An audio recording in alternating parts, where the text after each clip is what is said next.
Perusahaan asuransi BRI Life diduga bocor dan dijual ke dunia maya. Bareskrim Polri selidiki dugaan kebocoran data nasabah tersebut. Tim penyidik Direktorat Tindak Pidana Ekonomi Khusus Badan Reserse Kriminal Mabes Polri tengah menyelidiki kasus dugaan kebocoran data 2 juta nasabah BRI Life.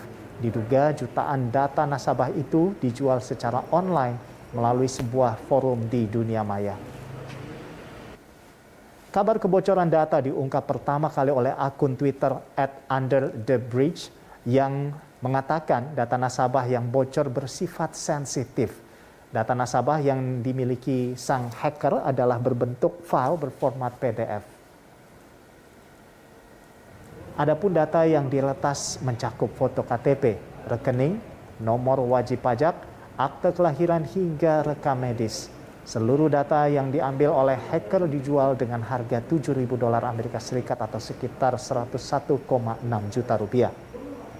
Assalamualaikum warahmatullahi wabarakatuh. Perkenalkan, nama saya Zulfa Eka Suryani, NIM 2021-12081, kelas akuntansi 2C.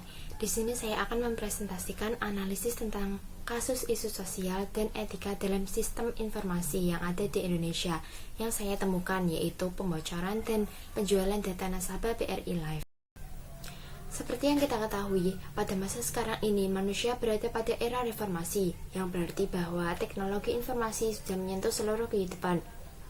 Teknologi ini bisa menjadi sumber yang banyak manfaat, tetapi juga dapat mengakibatkan masalah yang dapat merugikan masyarakat, seperti halnya penyalahgunaan data, pencurian data pribadi, penjualan data pribadi, penipuan, dan lain-lain.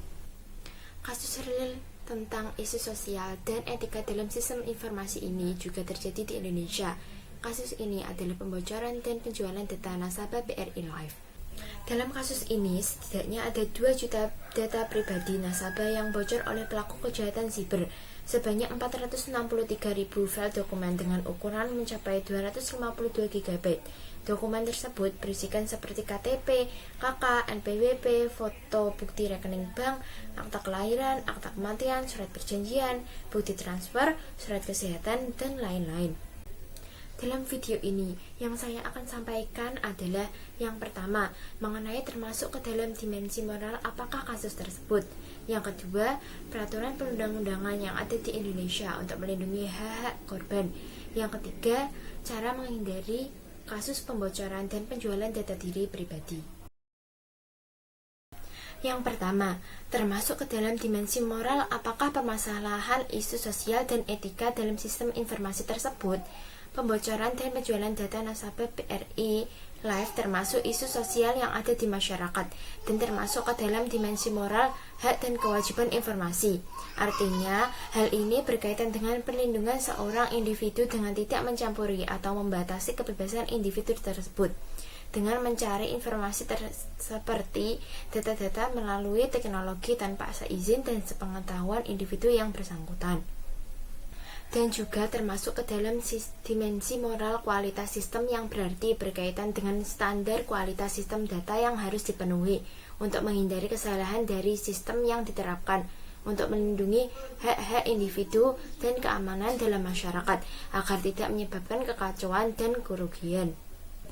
Pembocoran dan penjualan data nasabah BRI Life ini merupakan suatu pelanggaran hukum dalam bidang teknologi dan informasi, dan juga dapat dikategorikan sebagai pelanggaran atas hak asasi manusia. Karena data pribadi merupakan bagian dari hak asasi manusia, data-data ini seharusnya dilindungi agar tidak terjadi pembajakan dan penyalahgunaan data. Yang kedua, apakah peraturan yang berlaku di Indonesia dapat melindungi hak-hak korban dari permasalahan isu sosial dan etika dalam sistem informasi tersebut? Dan apa peraturan-peraturan perundang-undangan yang berlaku di Indonesia? Hingga saat ini, Indonesia belum memiliki aturan khusus yang mengatur mengenai perlindungan terkait informasi pribadi. Pengaturan mengenai perlindungan informasi pribadi masih terpisah di beberapa peraturan perundang-undangan sesuai dengan karakteristik sektor masing-masing. Misalnya, di bidang perbankan, perusahaan telekomunikasi, administrasi kependudukan, kearsipan, kesehatan, informasi dan transaksi elektronik. sehingga diperlukan pengaturan khusus tersendiri mengenai perlindungan informasi pribadi guna menciptakan suatu kepastian hukum. Peraturan perundang-undangan tentang perlindungan data pribadi yang berlaku di Indonesia antara lain yang pertama, yaitu Pasal 28 Ayat 1 Undang-Undang Dasar 1945 sebagai hak asasi manusia yang wajib dilindungi oleh negara, hukum, pemerintah, dan setiap orang. Pasal 28 Ayat 1 ini berbunyi setiap orang berhak atas perlindungan diri pribadi, keluarga, kehormatan, martabat, dan harta benda yang di bawah kekuasaannya, serta berhak atas rasa aman dan perlindungan dari ancaman ketakutan untuk berbuat atau tidak berbuat sesuatu yang merupakan hak asasi. Yang kedua, Pasal 40 Ayat 1 Undang-Undang Perbankan menyatakan bank dilarang memberikan keterangan yang tercatat pada bank tentang keadaan keuangan dan hal-hal lain dari nasabahnya yang wajib dirahasiakan oleh bank menurut kelaziman dalam dunia perbankan, kecuali dalam hal sebagaimana yang dimaksud dalam Pasal 41, Pasal 42, Pasal 43, dan Pasal 44. Dalam dunia perbankan, data pribadi nasabah menjadi sangat penting, sehingga pihak-pihak bank wajib merahasiakan data dan informasi tersebut dari orang lain. Yang ketiga, Pasal 26 Ayat 1 pada UU ITE menyebutkan, kecuali ditentukan oleh peraturan perundang-undangan, penggunaan setiap informasi melalui media elektronik yang menyangkut data pribadi seseorang harus dilakukan atas persetujuan orang yang bersangkutan. Yang keempat, Pasal 32 Ayat 2 Undang-Undang ITE yang menyebutkan bahwa setiap orang dengan sengaja dan tanpa hak atau melawan hukum dengan cara apapun memindahkan atau mentransfer informasi elektronik dan atau dokumen elektronik kepada sistem elektronik orang lain yang tidak berhak. Setiap orang yang memenuhi Pasal 32 Ayat 2 Undang-Undang ITE ini akan mendapatkan sanksi pidana penjara paling lama 9 tahun dan atau denda paling banyak sebesar 3 miliar rupiah.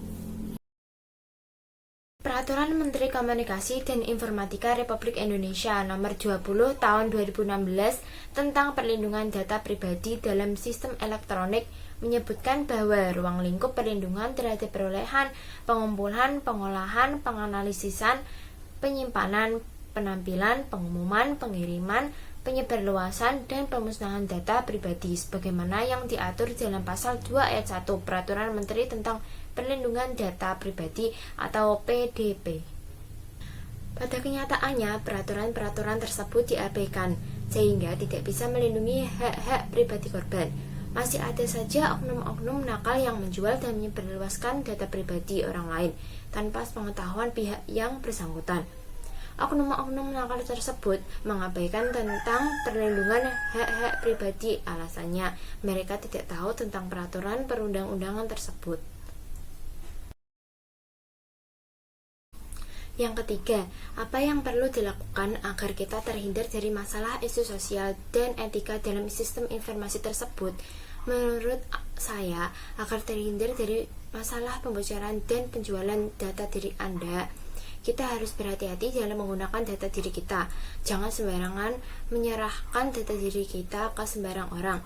Jangan mengunggah data pribadi ke media sosial. Dan sebagai nasabah, kita juga harus teliti dalam memilih bank. Pastikan bank tersebut memiliki keamanan yang ketat dalam melindungi data-data nasabahnya. Dan pastikan bank tersebut terdaftar secara resmi di OJK.